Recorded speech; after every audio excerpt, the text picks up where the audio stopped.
ઇફકોની ચૂંટણીમાં શું શિસ્તબદ્ધ ભાજપના લીરા ઉડ્યા?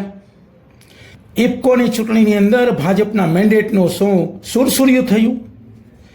શિસ્તબદ્ધ ગુજરાત ભાજપ પોતાના શિસ્તથી તૂટશે? તો આ મુદ્દાઓનો જવાબ મેળવવા માટે આપ અમારી ચેનલને સબસ્ક્રાઇબ કરો, શેર કરો અને લાઇક કરો. લોકસભા 2024ની ચૂંટણી દરમિયાન ઇન્ડિયન ફાર્મર ફર્ટિલાઇઝર કોઓપરેટિવના ડિરેક્ટરની ચૂંટણી હાંસિયામાં ધકેલાઈ ગઈ. 1968માં ઇફકો ભારતમાં કાર્યરત થઈ હતી. ઇફકોના ડિરેક્ટર જયેશ રાદડિયાની મુદત પૂર્ણ થતાં ચૂંટણી આવી પડી હતી.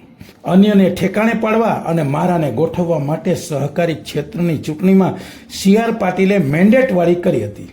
પરિણામે અમદાવાદના બિપિન પટેલ ગોતાને ભાજપનો મેન્ડેટ આપ્યો. 60,000 કરોડનું વાર્ષિક ટર્નઓવર ધરાવતી ઇફકોની ચૂંટણીમાં કુલ મતદારો 182 હતા.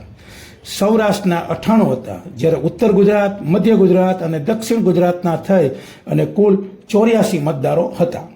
આ ડિરેક્ટરની ચૂંટણીમાં ઉમેદવારો 3 હતા. ભાજપનું મેન્ડેટવાળું બખ્તર ધરાવનાર અમદાવાદના બિપિન પટેલ ગોતાને 66 મત મળ્યા.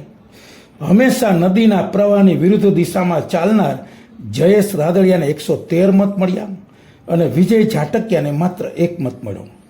2 મતદારો વિદેશમાં હોય મતદાન કરી શક્યા નહોતા. આમ ઇફકોના ડિરેક્ટર પદની ચૂંટણી રાદડિયા સરકાર 67 મતથી વિજેતા થયા.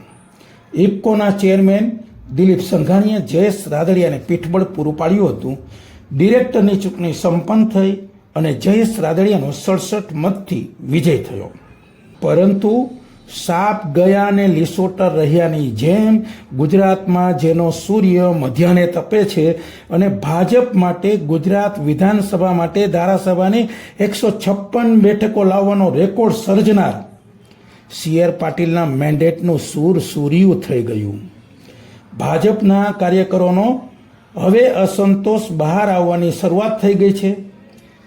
કાલે કદાચ દિલીપ સંઘાણી બોલશે અને પરમ દિવસે નારણ કાછડિયા પણ બોલે કે પછી CR પાટીલના યુગનો સંધ્યાકાળનો પ્રારંભ થયો કે પછી જયેશ રાદડિયા પર શિસ્તભંગના પગલાં લેવાશે.